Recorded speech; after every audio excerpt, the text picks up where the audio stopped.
చూడు యాదగిరి, అందరూ చనిపోవలసిన వారే, కాకపోతే ఒకరోజు ముందు వెనక. మీకేం సార్ 100 చెప్తారు.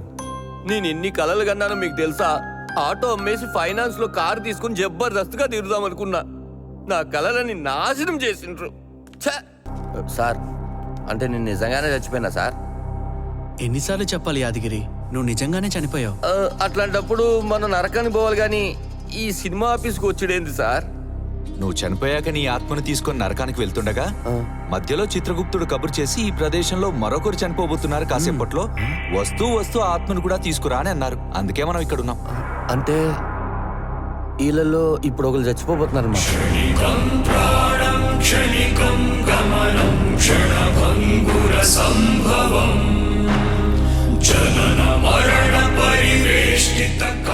వీళ్ళలో ఎవరు సార్?